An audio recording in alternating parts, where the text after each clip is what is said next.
two have a race against time before the turning tide.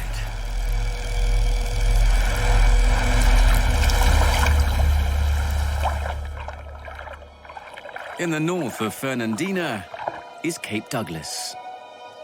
Here, another cold-blooded reptile has adapted to the colder waters.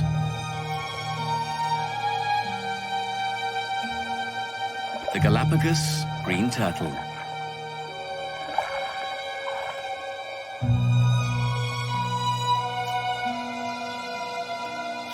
It lacks the iguana's large claws, so has to swim against the tide to graze on the algae.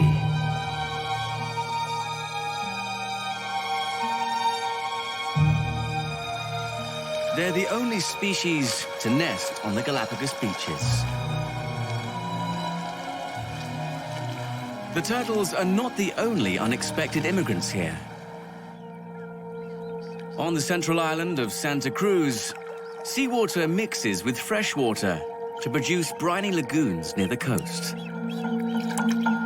Here, unlikely birds can be found wading. Flamingos.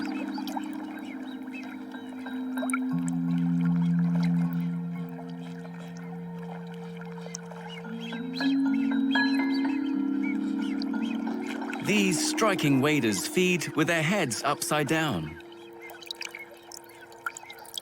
Their beaks are designed to separate mud and silt from the food they consume.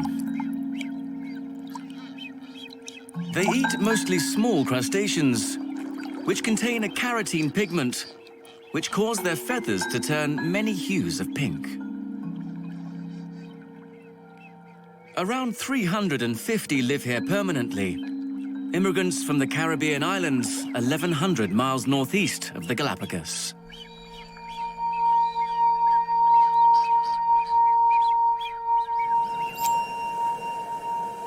It's possible these birds arrived on the trade winds that only occur in the tropics.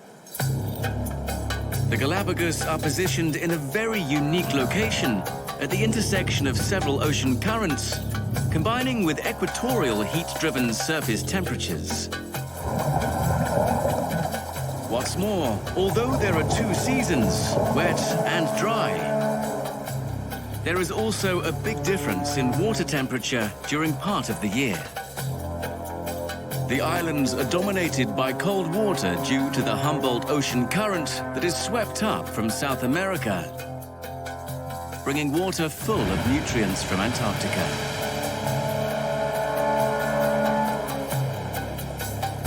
A bonanza for the Galapagos animals.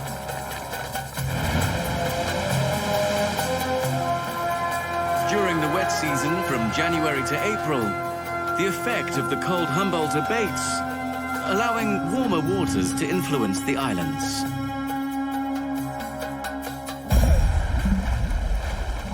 The surface water can reach 77 degrees Fahrenheit.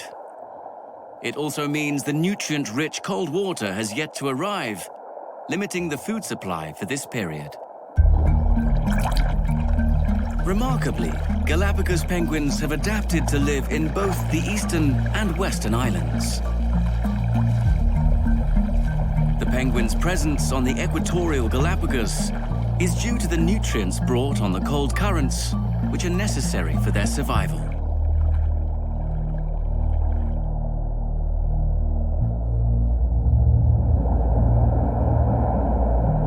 The Galapagos is home to some bigger fish, too.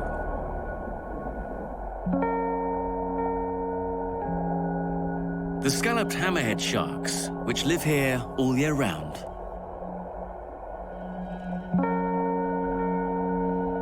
It's an ongoing mystery that in January they gather in massive schools.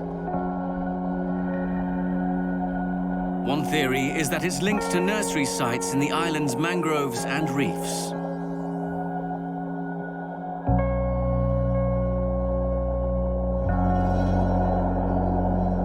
The presence of sharks here is a sign that there are bigger fish and squid to be had, especially for the island's boobies, who specialize in these prey.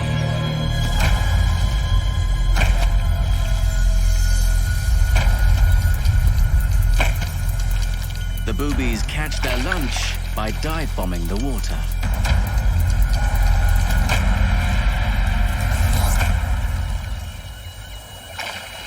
But the water is still warm.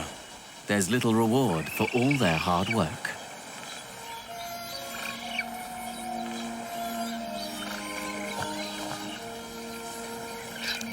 This breeding pair has 3 eggs. But there is only enough food for a single chick at the moment.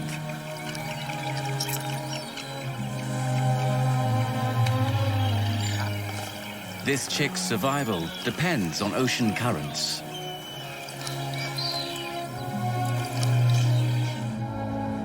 The cold current that arrives in June is the result of a phenomenon called the equatorial trade winds. The rotation of the Earth creates these winds along the equator. This also induces a cold, deep undercurrent that travels eastwards towards the Galapagos west coast. They await this current, which is full of nutrients. Before that, the boobies have more immediate problems. Because they aren't the only hungry seabirds on the island.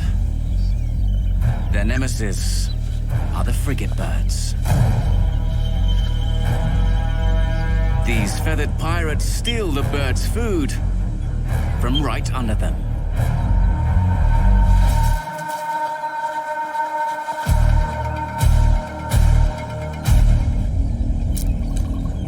A female booby collecting sticks to build a nest must run a gauntlet of aerial highway robbers, as intent on thieving sticks as they are of food.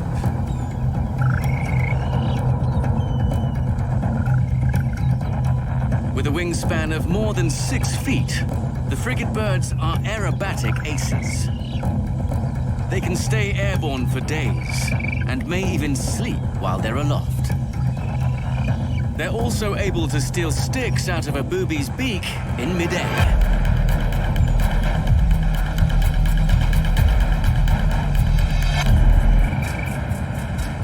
Frigates have very light skeletons and long, narrow wings, making them skilled flyers.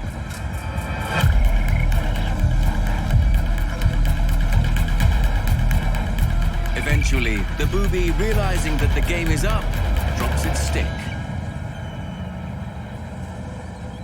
But the agile frigate bird just swoops it up.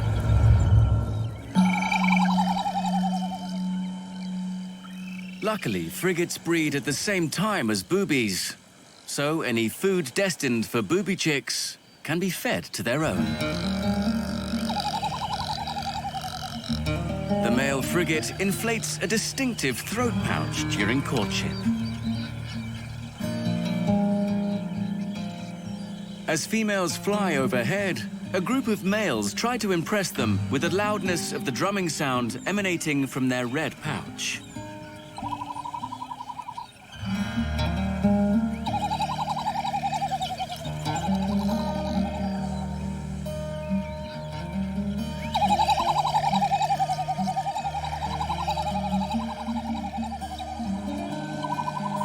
In the end, if the boobies do well, the frigates will too.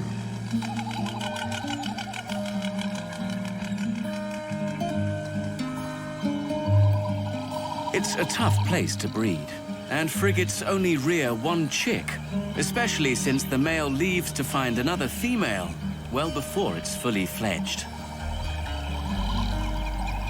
The chicks are reared for 12 months, longer than any other bird on Earth.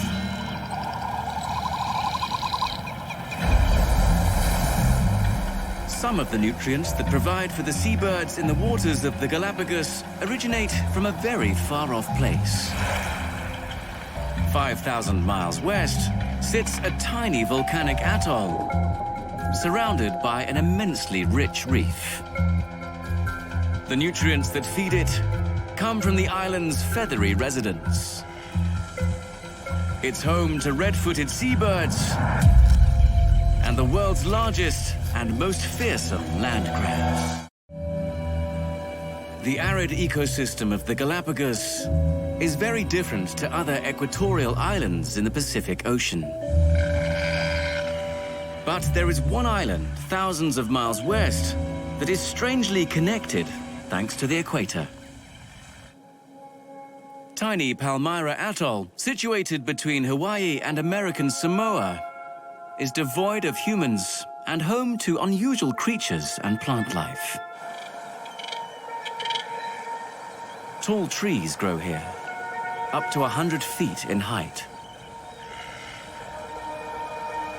Very few volcanic islands of this size have large trees because of the poor quality soil.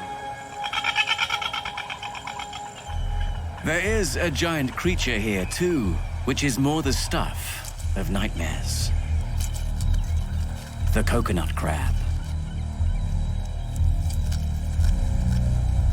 The male can lift as much as 60 pounds with legs that span over 3 feet wide.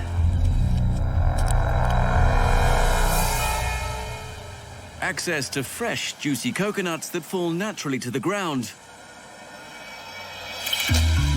makes them not just the largest land crabs in the world, but the largest land invertebrates.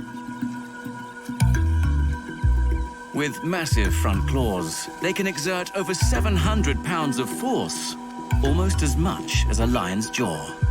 Stripping away white flesh from an open coconut with a little help from their friends. They have even been known to climb trees and cut them down. Apart from the coconuts, there's not that much to eat here.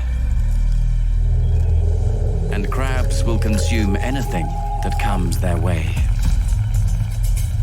They thrive on this uninhabited island because they have no predators. It's not totally peaceful here. Fights between the crabs break out from time to time.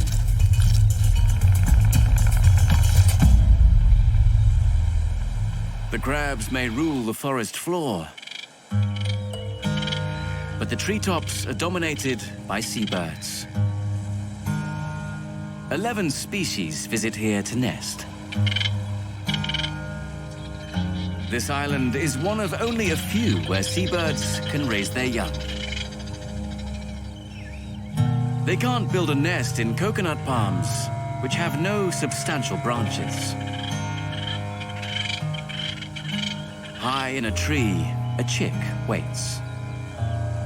This is a booby chick.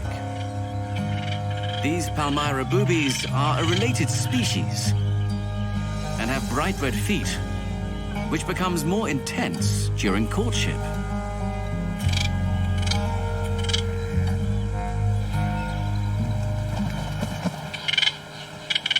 They may be perched next to an ocean, but the warm Pacific here lacks the smorgasbord the Galapagos boobies have around them. Here, adults have to spend most of their time on fishing expeditions far out to sea. Their favorite food is squid and flying fish, which don't live around the reef. In fact, there's only ever enough food for a pair to raise one chick. If a chick dies, its parents won't breed again until next year.